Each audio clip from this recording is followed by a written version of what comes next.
Alexa Lavoie reporting for Rebel News. And why is no one talking about the real issue behind Quebec's new civility rules in schools, supposedly meant to address rising delinquency and disrespect among students? Let's break it down. First, a bit of context. When I was growing up, my mother taught me that when speaking to someone older or to a stranger, I had to use the formal and polite form of you in French, vous, not tu.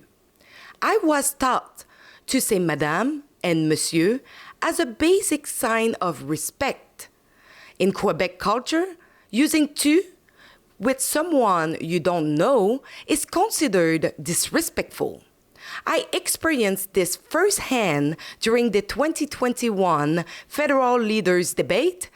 I addressed former Prime Minister Justin Trudeau using vous, and he responded to me using tu. Plusieurs Canadiens ne désirent pas avoir un rappel de vaccin. Allez-vous leur enlever leurs privilèges reliés au passeport vaccinal? Et aurez-vous l'obligeance de répondre à ma question en tant que Premier ministre ou allez-vous encore diaboliser mon média? J'ai partagé ma perspective sur ton organisation hier soir. J'ai plus rien à dire. Ça démontre bien qui vous êtes. Merci. This shocked many French Quebecers as it was widely perceived as a sign of blatant disrespect. Now, the Quebec government believes that by forcing students to use vous, madame, and monsieur, they can somehow curb the growing problem of verbal and physical disrespect in classrooms. Let me be clear. This will change absolutely nothing, and there is why. First and foremost, respect starts at home. If parents fail to teach their children basic manners and accountability, no government policy can fix that. Any top-down solution is already starting on the wrong foot. Second, technology.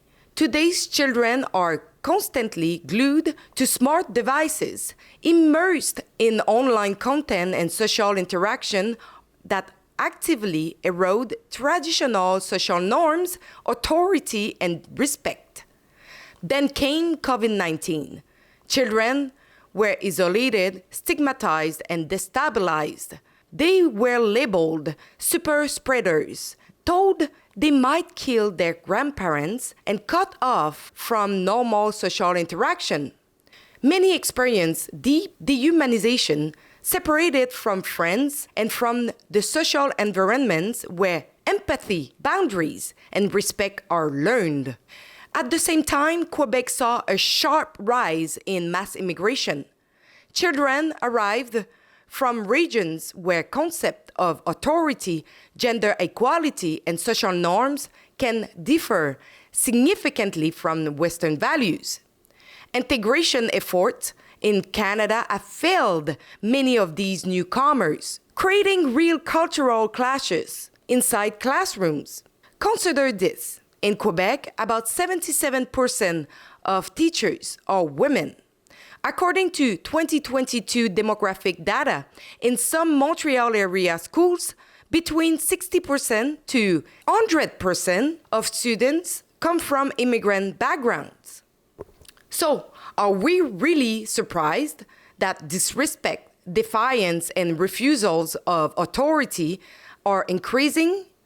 Teachers are afraid to speak openly about it because criticizing failed integrations policies or even raising concerns can quickly lead to being labeled racist, xenophobic, or far-right. In some cases, it can even cost educators their jobs. So the question remains, will these new civility rules make a difference? No, you cannot legislate respect. The real problems, parental failures, technological overexposures, pandemic damage, Mass immigration and failed integration must be addressed first. Anything else is purely cosmetic. Once again, the nanny state government believes it can solve every systemic problem with surface-level rules without ever naming or fixing the root causes. Thanks for watching. It was Alexa Lavoie for Rebel News. It's still the time you can sign our petition to stop what is happening in school. This is not the main problem. The main problem is what? The political grooming and sexual grooming of children in school. So if you want, you can sign our petition at stopclassroomgrooming.com right now.